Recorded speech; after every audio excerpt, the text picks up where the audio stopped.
No. Am I surprised Serral's going pool first as well? No. Do I still think this is probably one of the best moves he could have made? Yes. Yeah, probably. I don't disagree with it. You got to do something, right? I mean, from a mathematical perspective, assuming that your opponent can, generate more value out of their ability, right, over a longer period of time, they're going to generate even more value. So the difference between your ability is a little bit smaller if you keep the game short enough that there's less chances for them to flex on you. So I kind of get it, right? Like, you want to just, if you're going to be able to win this match, you're not going to beat them in 3 macro games, right? Or 2 macro games if you somehow win game 1. So starting the series off with this, to me, isn't crazy. There's only so many things you're ever going to do that are going to work, but he's about to walk into, yeah, there's the rake and the front of it is hitting his face. So he's going to save up to what, like maybe 10 Marines and then try to go up again. No. Okay. The Lings ran away. So he feels fine coming out here to build these bunkers. I love how he saw these Lings and he just started laughing. He was like, oh, come on. No respect for me. Like, no respect to the point you pull first. Fine. Roach Roaring is already halfway done. Lings are kind of catching new Marines, so they are going low on HP. It's a pretty day to be a Terran on the romantic side, Nate. Can I make a confession to you, Wardy? Oh, wow. I think Serral is one of, if not the best players in the world at dealing with this type of stuff. And 99% of the time, whenever somebody is able to get like a decent spot and like work on his natural, I think it's because when that happens, Serral just does not care. He does not fight over his natural. He goes straight into Ravagers, like almost 100% of the time, whether it's a proxy hatch or it's a cannon rush or it's a proxy barracks. And his control is usually just so disgustingly on point that I'm like, yeah, you could have 7 bunkers in his natural in like a command center building in the natural. And Serral's going to get to like 5 Ravagers and kill you. Like that's just the way that it is. He is so calm whenever this happens. I'm like, I almost don't understand why anybody would normally do it. I get it in this situation. You're desperate. Obviously, Serral's like way too high of like a skill gap to try and play him in a straight up game. But just when people normally do it, I'm like, what do you think is going to happen? I don't remember the last time that I saw Serral lose, especially to a non-Korean that was like proxy raxing him. I don't even know if I've ever seen it. If it's happened, I have never seen it. Yeah, it's he's just good against it, right? Like, I think he's running a couple times, but especially if he knows it's coming, like, you just don't get back from that at all. And right now, like, his intention here was just to go give up the hatchery anyway. So people might be like, well, he got the hatch. Like, no, getting the hatch when Serral is gone for super fast Roach Ravager is not a win, because now Serral is just going to pick away at these bunkers. He's going to go across the map and he's going to have so much Roach Ravager so quickly because he set up for it so soon. In theory, it's not really possible to defend. Yeah, he doesn't have stim. Yeah. All he has is a bunch of naked Marines in a factory that is, what, 25% done now? So we are still quite a ways off from seeing anything else from MilkiCow. He has the racks on the map, but he's going to lift all of them and float them back. Well, he's not building anything while that's happening. So he's building a bunker in the middle. What the? What? What? Okay, he canceled it, but now he's building it. Is this tower defense? I'm not gonna lie. Well, look, man, if we are the people underestimating MilkiCow, then this is his moment where he canceled it again. I was like, is this the moment where it's like, it turns out Hercule is actually an incredible fighter? Like, I don't know what's about to go down, but I was almost ready to see this. I'm gonna build bunkers in the middle of the map to stall your Ravager push strategy. I was ready for it. I've never seen that before either. Yeah, that would have been something new for sure. Okay, in fairness, there's a lot of Marines, right? So maybe Serral can't just go up the ramp and kill him. But obviously, he's gonna bile down the depot in the bunker at least.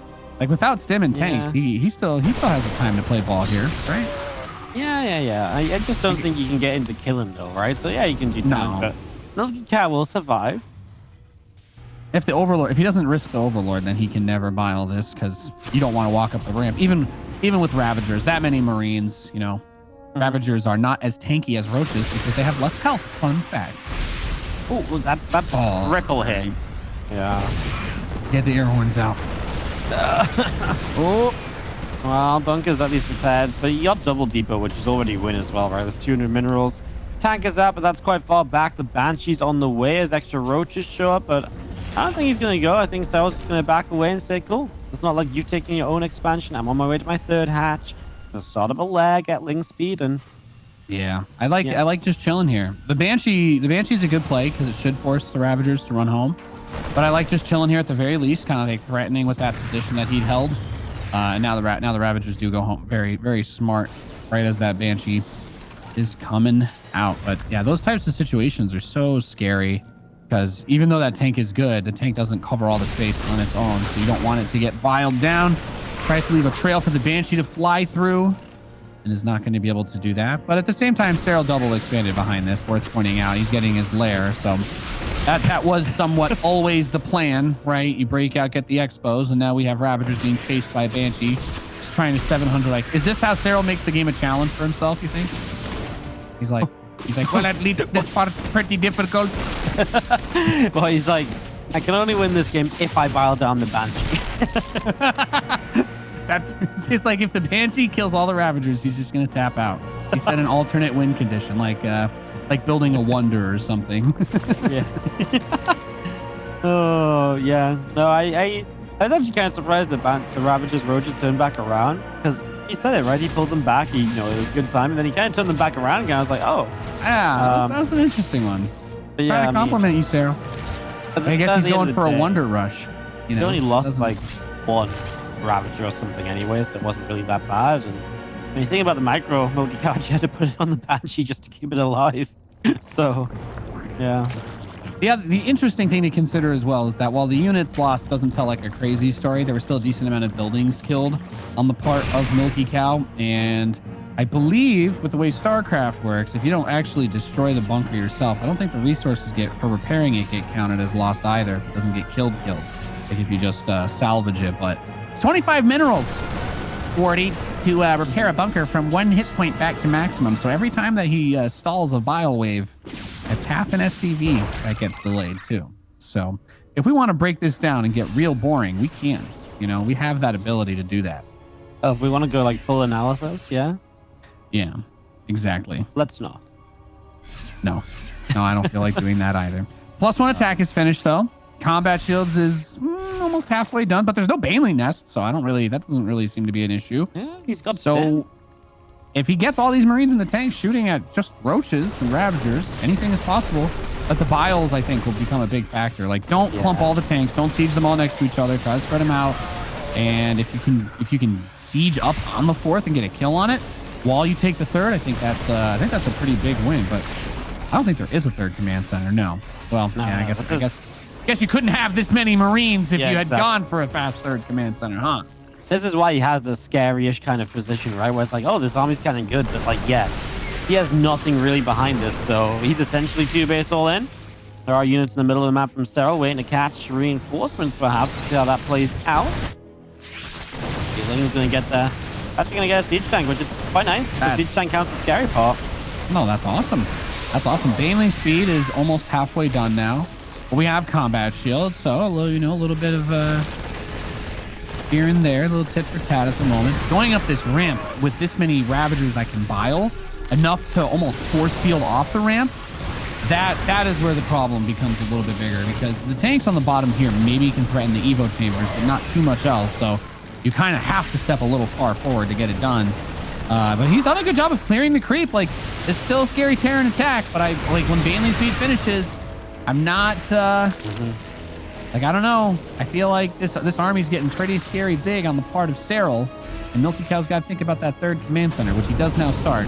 Surprise, surprise, Overlord is there to see it right as it begins building on location. Yeah, I think he was wanting to actually creep up a little bit and try and slow it down. That's yeah.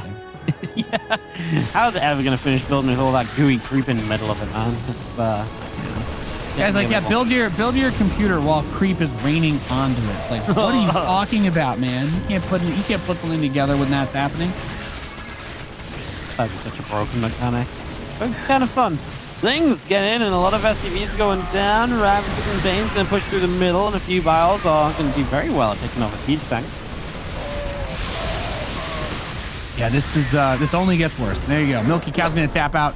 Serral takes game number 1, defends the proxy 3 racks, defends, and he kind of does what Serral does, which like I said, I don't really see him almost ever lose the 2 racks or the 3 racks memes. He's very good against specifically those types of strategies. I think his response is one of the best out of any player in the world, because he makes it look effortless, and he does that there as well.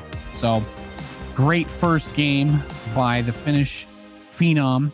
And I guess as we get ready to go into the second game, I'm just going to say it again, all jokes aside, this is just one of those things that happens sometimes. We don't really mean any disrespect to MilkiCow, but you've got basically a rookie coming in to play against like the greatest of all time, and saying anything other than the obvious would be disrespectful to the legacy of Serral as well.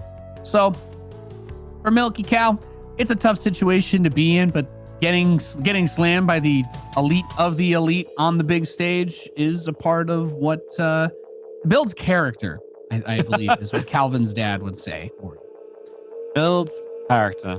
You know what else builds character? Trying to play TVZ on Jaggernath and Nate. That's what's coming up next. That's true. I was trying to figure this one out. MilkiCow would rather play Jaggernath than Death Aura and Oxide, which to me can only mean one thing, and that is he's got something planned, because I don't see why you would take it over Death Aura and Oxide, like even for a lot of the weirder builds though. So yeah, I guess we'll see. Guess we'll see what comes out of it. I can only assume that his goal by picking Jagannatha was to just try and set the series off kilter a little bit, you know, go for something that's like, hey, maybe this isn't the obvious thing for 2-racksing you, and that's exactly why I'm going to build my racks inside the speed zones and then fly them a little bit closer. Buildings are affected.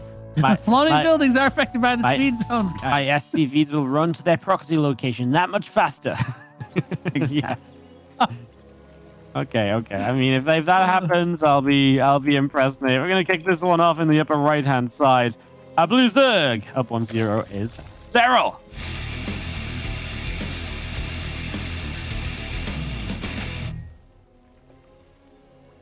And our boy in red in the bottom left, sending another quick worker out.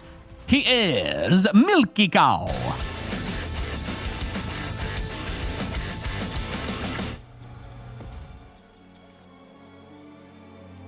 Build it. Do it. No. Oh, I wanted it. It could have been the dream, you know. And Serral is going to go for a pool first because why is he is an intelligent human being. Why is one SCV going left and one SCV is going right? 40. He's going to go command center first, ninja base. There you go. 700 IQ. He can wall this off so easily. He can wall it off so easily. It's almost impossible to punish. There's no reason why an overlord would go there. And if he had drone scouted, which he didn't, but he went for pool first. If he had drone scouted, he would have 100% thought that he was getting proxied. You probably need to hide a few SCVs inside the command center because there's too many workers in his main for this to be a proxy. And that's the kind of thing that Serral would be looking out for as well if he had scouted. But he kind of goes for that middle of the road safe build, and now MilkiCow is going to try and just make this look like a passive game where he has a free extra base. Of course, the free part is not. That's a big asterisk on that. It's assuming it never gets scouted or dealt with. But look at the Roachborn. I don't know. He's trying to bait him. He's trying to 700 IQ Jedi mind trick the greatest StarCraft 2 player of all time here. I mean, maybe Serral's plan is just to go kill him anyway. I mean, I'm trying to paint this beautiful picture, Woody, and you finger painted over my tapestry with your ridiculousness. Oh yeah, you're probably right. Yeah, I mean, he's not gonna have much. I just like to point out the obvious, you know. I mean, what do you have when you go command center first against this? Well, the thing that you would want to do is make it look like you're trying to play a normal build. But the problem is that Overlord in the natural will be like, okay, there's nothing in the natural, so you're gonna have some defensiveness. But the most important thing about all of this is that while you may have wanted your opponent to think you were cheesing them, you have to consider what they would do if they thought you were cheesing them. And in this situation, as Serral's Ling kind of pokes them in and sees how late this factory is, this leans into what I'm saying right now, which is that you still have to have something ready to deal with their response to your fake cheese. if your opponent builds 40 speedlings and gets a Baneling Nest because they think you're proxying them and you're like, I ninja based you, but you don't have a wall or a bunker, you know, like the 40 links can still just kill you. So that's kind of my concern right now. Like, I feel like he's got his Marines out on the map.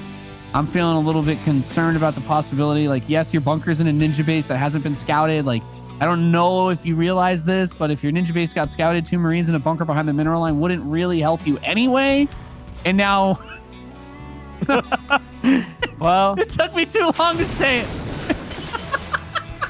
like, he went like, he was too big brain for this. You know? I know. Like a 70 IQ build would have probably worked better against this. He psyched himself out, and he's dead. So just got no chill, man. He's just like, yeah, I'm gonna play in case you proxy me. Because if I play this aggressively, you can't kill me with anything dumb. You can't make your opponent build units defensively and then do the most greedy thing humanly possible and expect them to not at least throw what they have at you, you know? Yeah. He's at 15 workers now. And I guess this is, yeah, okay, it's over.